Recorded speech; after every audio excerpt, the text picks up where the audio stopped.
एक आकृति दे रखा है जो आपके सामने यहाँ पे है। ये कुछ नंबर आपको दिख रहे हैं, इसको लेना देना नहीं है क्योंकि ये सेट का नंबर है, तो इससे देना देना नहीं है।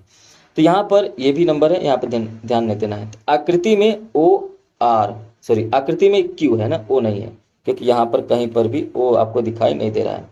तो आकृति में क्यू आर बटे क्यू एस, मतलब क्यू आर बटे में क्यू एस ये कह रहा है, बराबर है क्यू टी बटे में पी आर, क्यू टी बटे में पी आर, इसके बराबर है।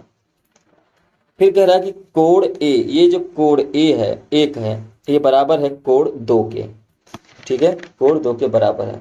चलिए आपको करना क्या है कि ये जो त्रिभुज पी क्यू एस है, त्रिभुज पी क्यू एस, ये जो त्रिभुज है समरूप बताइए टी क्यू आर के, टी क्यू आर के, टी क्यू आर के, इस त्रिभुज के समरूप बता दीजिए। कोई बात नहीं है, इसको ध्यान से समझिए। सबसे पहले ये जो नहीं दिखाई दे रहा है यहाँ पर, ये एस है ना, ये समझ लीजिए। चलिए इसको प्रूव करते हैं। सबसे पहले करेंगे क्या कि आपको दिया क्या क्या है और सिद्ध क्या करना है ये लिख लेंगे। तो यहाँ पर लिख लीजिए कि दिया है, क्या क्या दिया है, तो कहेंगे क्यू आर बटे में क्यू एस बराबर है क्यू टी बटे में पी आर। दूसरा चीज ये दिया है कि कोण 1 बराबर कोण 2। और फिर लिखेंगे सिद्ध करना है। सिद्ध क्या करना है, सिद्ध करना है क्या कि त्रिभुज पी क्यू एस समरूप होगा त्रिभुज टी क्यू आर के। ठीक है, इतना आपको सिद्ध करना है।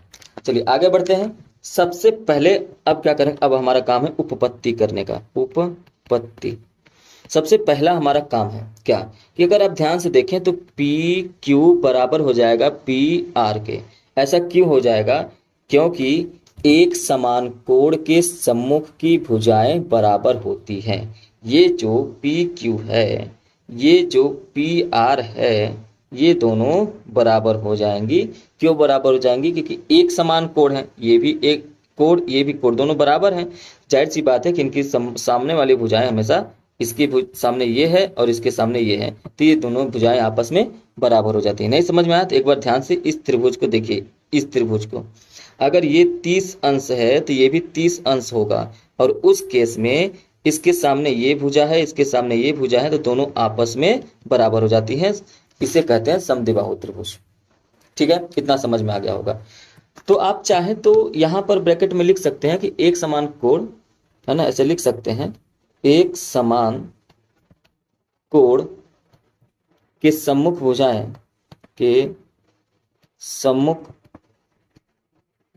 भुजाएं बराबर होती हैं, बराबर होती है। ठीक है, दूसरा पॉइंट क्या है, दूसरा है कि क्यू आर बटे क्यू एस बराबर क्यू टी बटे में पी आर।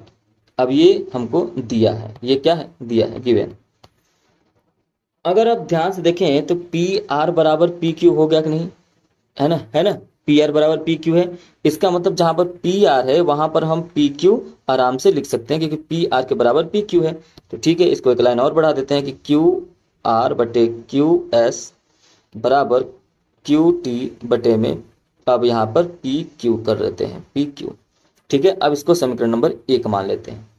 इसी तरीके से अगर हम त्रिभुज, यहाँ पे देखिए त्रिभुज पी क्यू एस को ले लें, पी क्यू एस, इस त्रिभुज को लें, तो यहाँ पर जो एंगल पी क्यू एस है, यहाँ पर ये जो एंगल ये जो है एक, ये बराबर है किसके, टी क्यू आर के। किसके बराबर है, टी क्यू आर के। मतलब यही दोनों जो एंगल थे, ये दोनों सब क्या हो गए, उभयनिष्ठ हो गए। इस त्रिभुज, बड़े वाले त्रिभुज में ये कोण और इस वाले त्रिभुज में ये कोण क्या हो गए, उभयनिष्ठ हो गए। तो यहाँ पर हम लिख लेते हैं, एक बार लिख लेंगे कि त्रिभुज पी क्यू एस तथा त्रिभुज टी क्यू आर में, है ना, इसमें क्या हो रहा है, देखिए इसमें यही हो रहा है कि इसमें एंगल कोण पी क्यू एस बराबर हो जाएगा कोण टी क्यू आर में। क्यों होगा, अभी मैंने बताया कि ये उभयनिष्ठ हो जाएंगे। क्या हो जाएंगे, उभयनिष्ठ हो जाएंगे, इसलिए बराबर हो गए। यहाँ पे समीकरण नंबर 1 देखिए, यहाँ से आप लिख लीजिए कि क्यू आर बटे में क्यू एस बराबर क्यू टी बटे में पी क्यू। लिख लीजिए, ये कहाँ से आपको मिला, तो यहीं बगल में लिख दीजिए समीकरण नंबर 1 से। ठीक है, ऐसे लिखते जाएंगे तो आपको पता चलेगा कहाँ से मिल रहा है। अगर ऐसा है, अब देखिए यही दोनों तो आपको चाहिए था। किसी भी दो त्रिभुज में ये कोण, एक कोण बराबर है, देखिए इस बड़े वाले त्रिभुज में ये कोण, इस पी क्यू एस वाले त्रिभुज में ये कोण बराबर हो गए। ठीक है, इसके बाद क्यू आर बटे में क्यू एस, है ना। तो ये बड़ा वाला त्रिभुज क्यू आर, ये छोटा वाला त्रिभुज क्यू एस, इनका जो अनुपात है वो बराबर है बड़े वाले त्रिभुज क्यू टी बटे में क्यू पी। यही तो जब एक एंगल बराबर है, यहाँ पर दो साइड का अनुपात बराबर है, इसका मतलब दोनों त्रिभुज आपस में समरूप है। ये जो होगा साइड एंगल साइड कसौटी हो जाएगा। तो यहाँ पर आप लिख लेंगे अतः त्रिभुज पी क्यू एस समरूप हो जाएगा त्रिभुज टी क्यू आर के।